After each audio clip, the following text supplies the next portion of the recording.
Hello everyone, so in this video we're going to be looking at how we can import both the textured and non-textured versions of our city into Unreal Engine 5. So right over here I have a empty project on Unreal Engine 5 with all the default settings. Um, so yeah, we're going to be looking at how to import those cities, but for that we're going to need a map. So I'm going to go into File, create a new level, and I'm going to use the time of day map that already comes with Unreal. Why do I want that? It's because it comes with a dynamic night and day cycle, which we can just use Alt Control and L and then move our mouse to basically move the sun position, and all the light will automatically calculate from nighttime to daytime, whatever we want. So I'm just going to delete our meshes over here that we don't need and this text, and then we're just going to click Save All just to save our map, and I'm just going to call it Test Map, and it's going to appear on our content browser. Now we're going to be starting with our non-texture version, so I'm going to right-click and create a new folder, and I'm just going to call it non-textured. And I'm going to open up that folder. I'm going to go into my file. I'm going to import the level 4 shard of the model of London over here. So I'm going to drag and drop it over here into our content browser, and we're going to get a bunch of settings. But for the non-texture version, we don't really need to change anything here. We will have to do that for the texture version, but that's a bit later. So now we can just click Import All. And now this might take a couple of minutes depending on your machine. It has to import all the individual little meshes of the city, and then it has to create a material. Again, it doesn't have any textures, but it is color coded with just simple colors. So it still has to create materials and compile them. So it might take a little bit, but I'll be right back once it finishes. Okay, so everything finished compiling.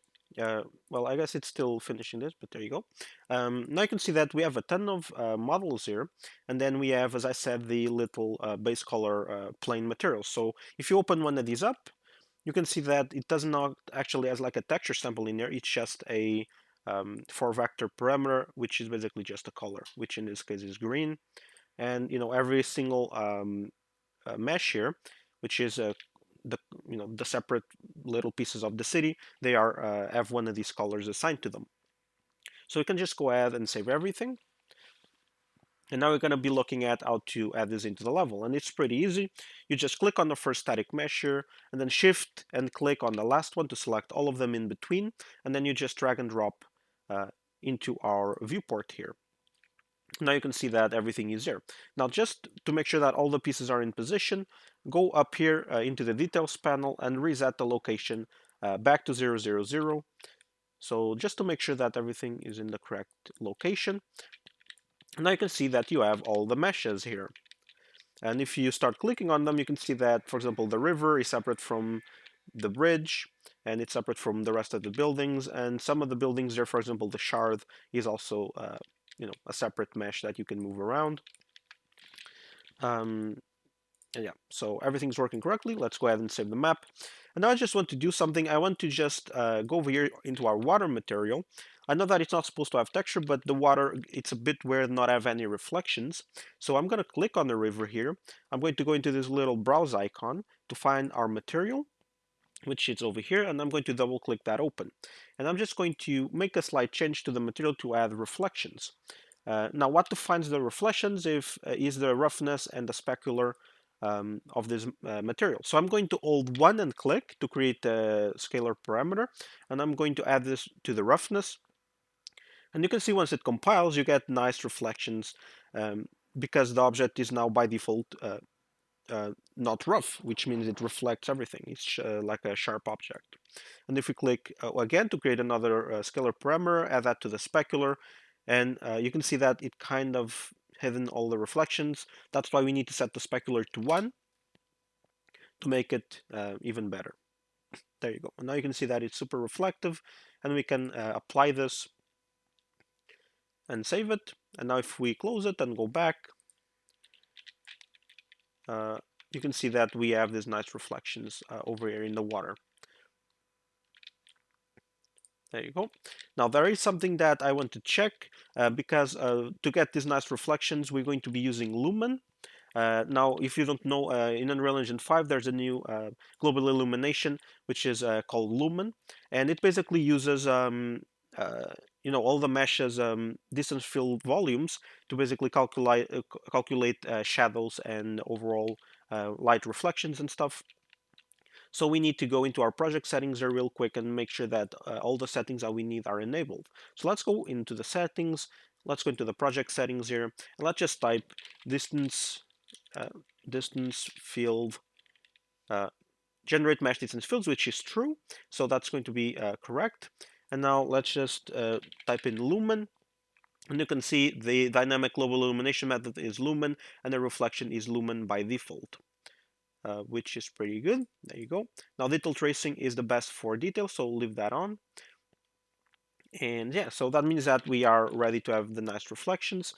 I believe Lumen is already enabled by default, so I don't think we need to do anything, but let's just go ahead and add the post-process volume. In this case, the post-process volume is what's going to define tons of settings about reflections and lighting. With Lumen, especially their quality of the reflections. So let's go over here into create, let's go into volumes and add a post-process volume into the scene. Doesn't matter where it is, you can leave it, up here in the middle of the level. That's why we're going to scroll down over here and enable the infinite extent so that the camera does not need to be inside the volume to actually affect the scene. It's going to affect everything. And now we're just going to go up here. You can see that we have our method Lumen and Lumen for the global illumination and reflections, which you could see in the project settings that this was the default. But now if you expand the second option, we have our final gather quality, which we need to set to 2 for the best quality, and then the Lumen reflections set the quality to 2 as well, just to make our level high quality. You can see that we have some problems over here with the reflections. That's because of the distance field meshes distance. But yeah, you can see that if we stay away, everything is fine. But if you do want to fix this in separate meshes, for example, like the bridge, I'm going to show you how to do that as well. We can go inside our mesh here, click on the little browse icon, open that up. Now you're not really going to see the mesh really well because they are, off the pivot and everything. But if we go over here and search for the distance field resolution, what you can do is that you can actually increase the resolution of the distance field. I don't know, like let's do it 3 times or something. And now if you just save and then click yes to apply, you can now see that the quality does not change as much, but obviously you can crank the amount up if you want, but you can see that the quality of the shadow is way better. But obviously that's up to you if you see that you want to improve the shadows of anything. But now we can just, I think, take a couple of renders, just to showcase the capabilities over here. So let's do something like, all the bridges here and the rest of the city. Now to take renders, there's a very simple way. We can just press F11 with our viewport selected here to full screen it, and then we can go into this little icon on the top, and there's something called high resolution screenshot, which we can click. And now you can see that the screenshot size multiplier, we can put a 2 in here just to duplicate the resolution. And now if you click on take screenshot, it's going to take the screenshot and it's going to give you the path of where it's saved. And you can find all your screenshots here. And if you double click, you can see the quality of the render. We get the nice reflections here of the trees and the bridges. And if you actually check the file information, you can see the resolution here is actually pretty high resolution. Obviously, you can increase or reduce this based on your preference, but this is it. So I'm just going to take a couple more. I'm going to move this a little bit to the side. I want to take one of the shards, so let's do Control L. Let's move the sun a little bit like that. Let's take a screenshot like this. There you go. Let's take another over here by the water, maybe.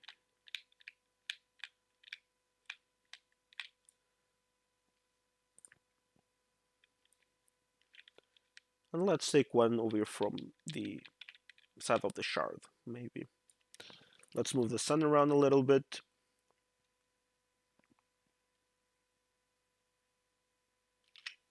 Like that. And now let's take another one. There you go. Okay, I think that's enough. So now let's press F11 again. Let's save everything. And now we're going to go over to our textured version, which is going to be a little bit more complex. Okay, so for our texture version, we're going to go and over here and just go back into our content folder and create a new folder, call it textured.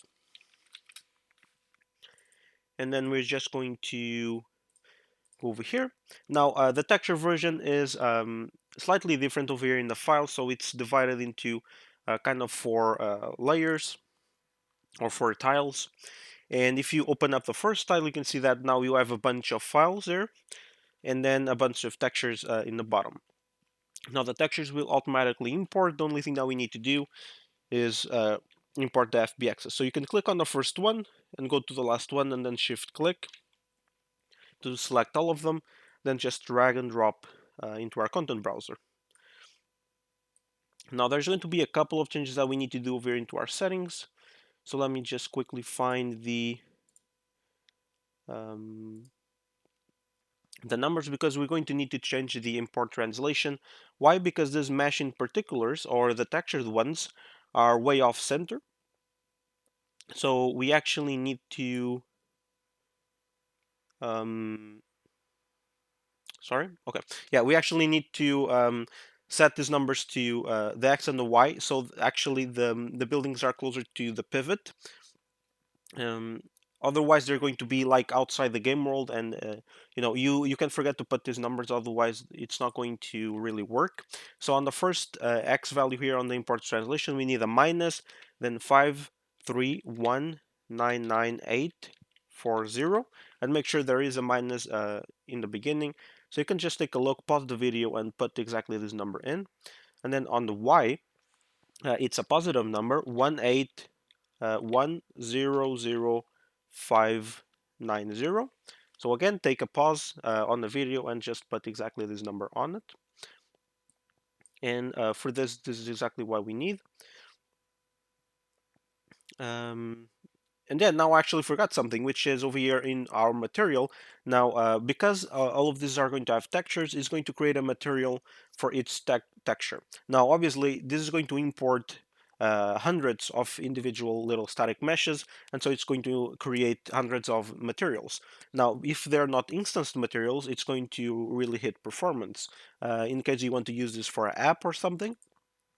So we actually need to create this new instanced material option. But for that, we need to create a base material for us to put over here, which we did not create. So I'm actually going to have to cancel this because I forgot. So let's go back into our content over here, and I'm just going to right click, go into the material, and I'm just going to call it m underscore master. So m for material and then material master.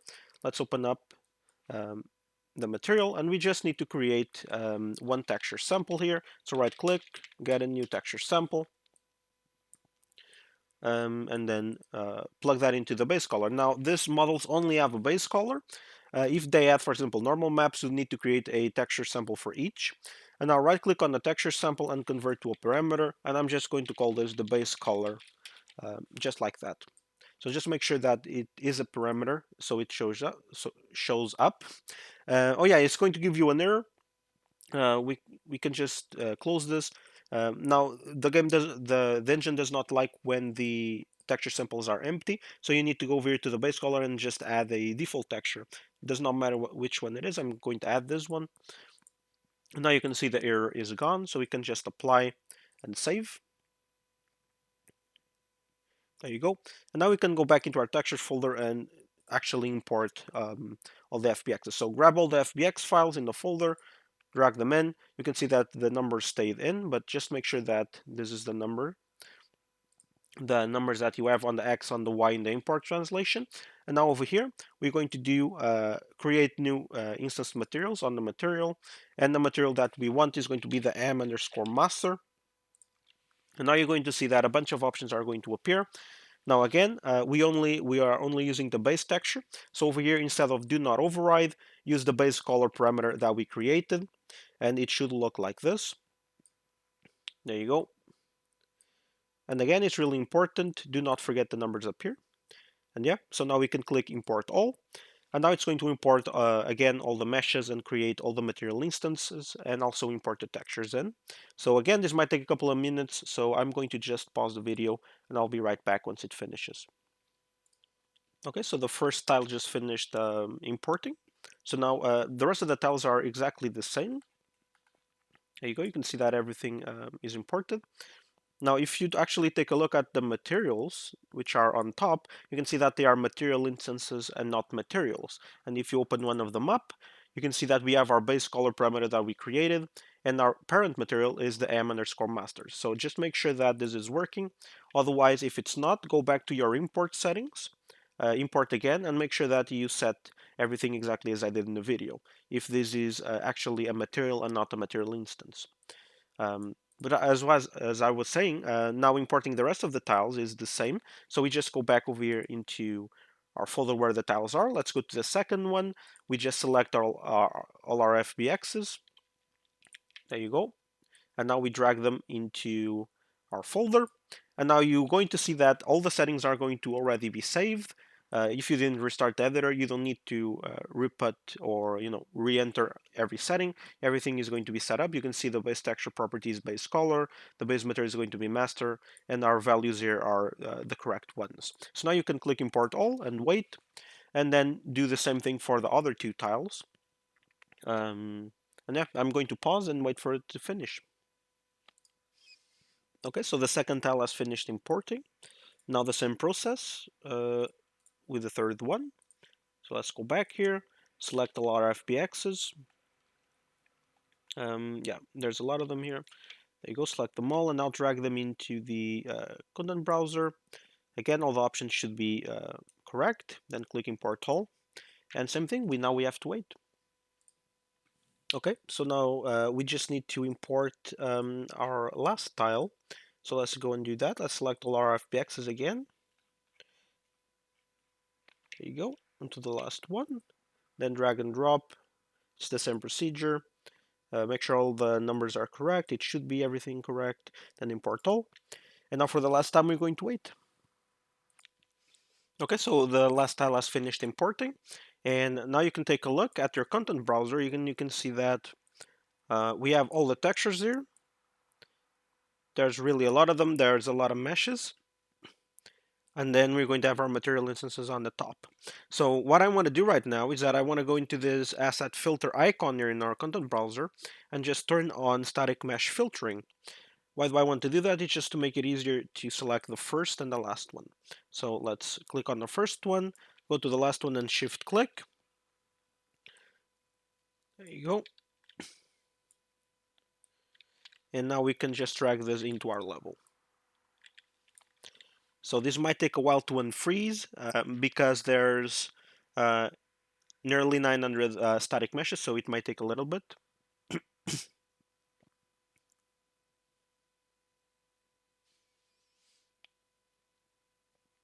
And what we're going to do next, well, we're going to add the reflections to the water on the texture version as well. It should be pretty much the same thing. And then we're just going to be, excuse me, we're just going to be looking at how to swap certain elements between two cities, in this case, the textured and the non-textured version. So we're going to be switching the shard um, between the two cities just to see how we can basically replace elements in the cities because they are indeed separate elements.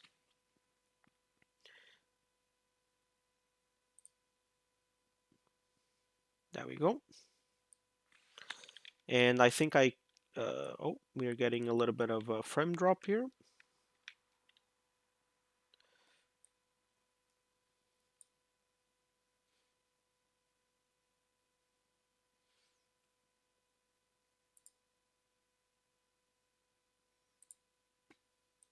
There you go. Okay.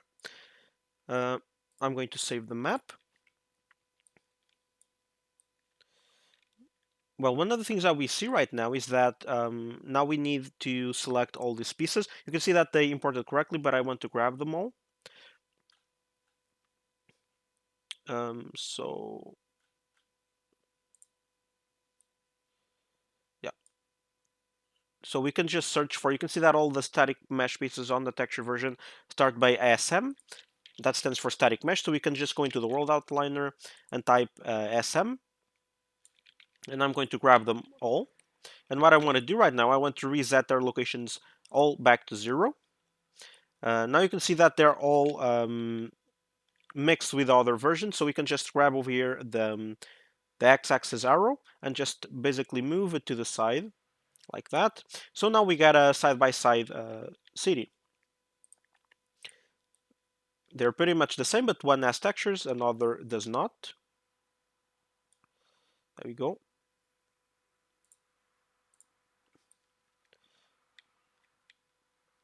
Now we can see that we have a little bit of performance drops here. Now if you're having this, just go over here into this version on the lit version and just press unlit, and that should fix pretty much the frame drops. You can see one of the biggest issues over here is that the texture streaming pool is over 4 gigabytes, which is a lot over. So what this means is basically that this is basically the space over budget that your graphics card has to basically allocate texture memory. So the Unreal Engine starts with a gigabyte by default, but we are 4.6 gigabytes over the limit, which means we basically need around 6 gigabytes for these models to display correctly. Now you can see that they're displaying correctly, but the performance is being affected. So one thing that we can try to do is go into our project settings here. And if we type pool, no, I don't think that's it. It's going to be uh,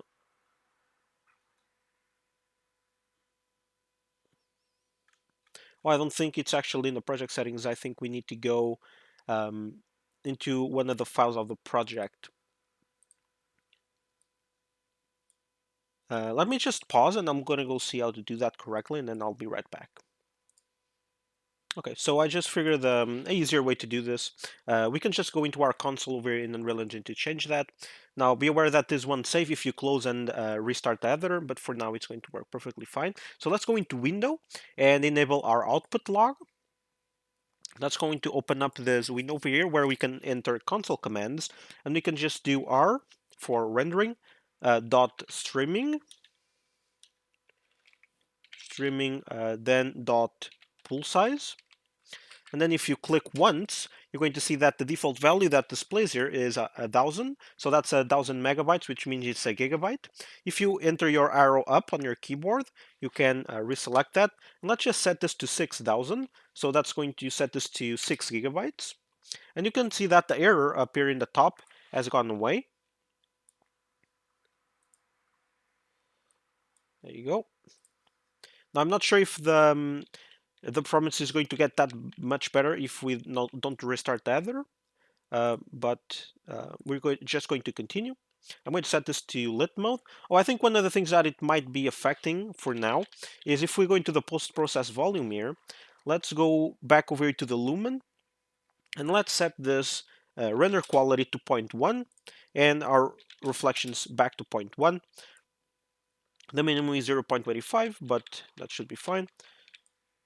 That's just so the performance is not that heavy for now. We only need to increase the quality here when we do our screenshots.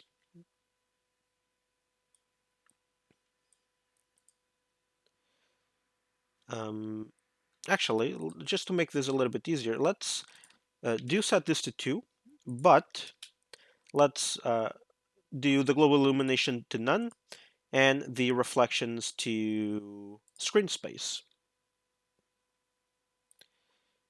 Or actually, we can do none as well. There you go.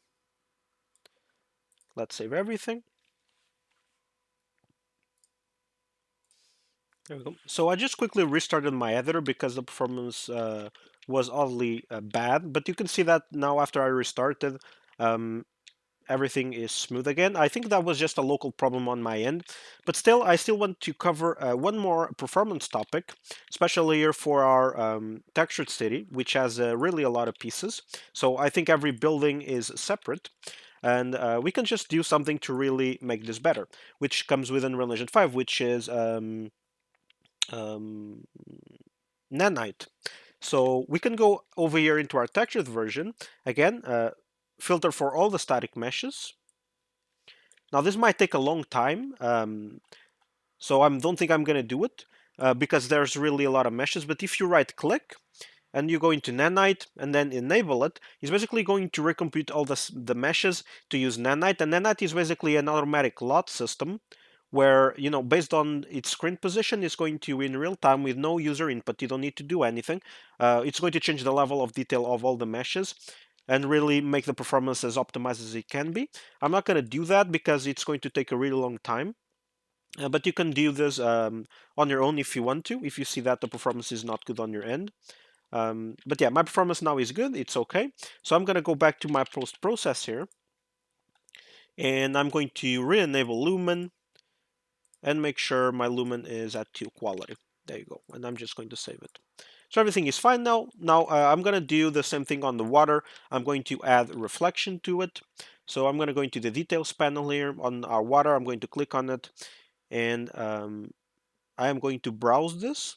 Now you can see that we are using the material instance. Yeah,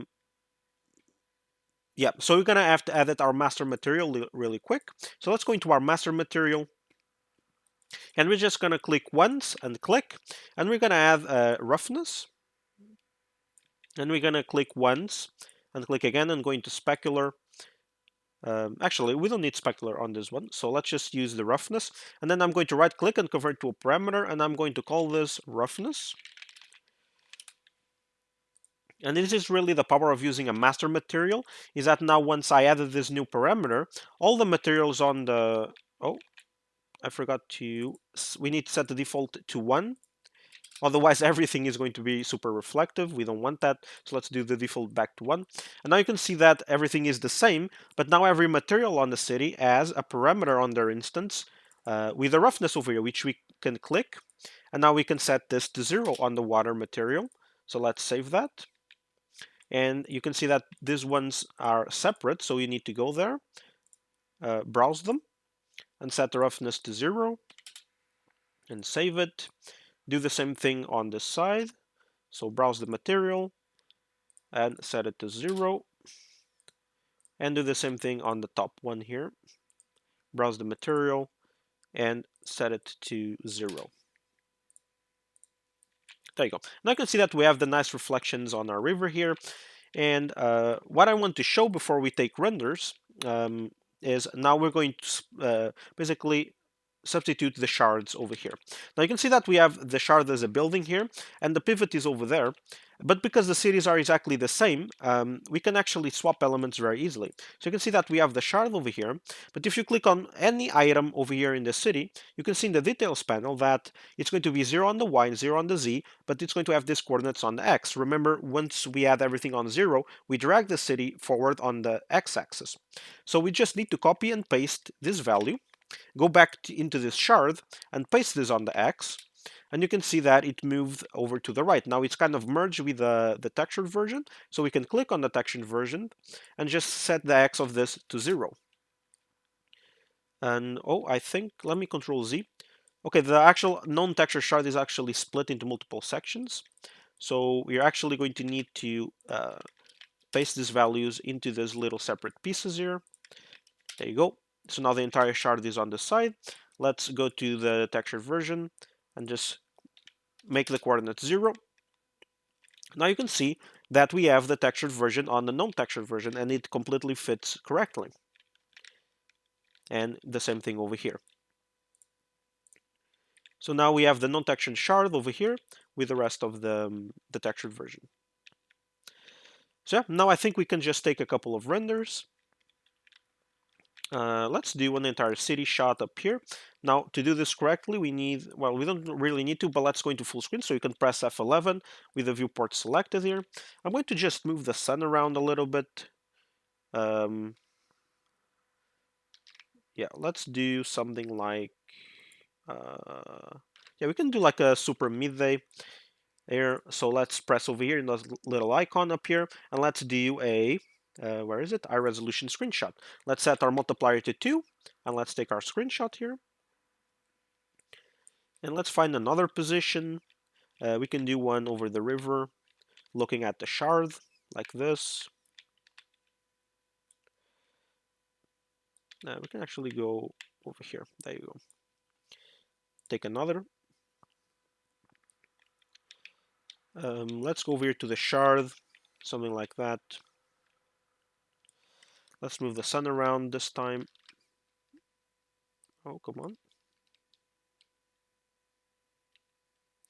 There you go, something like that.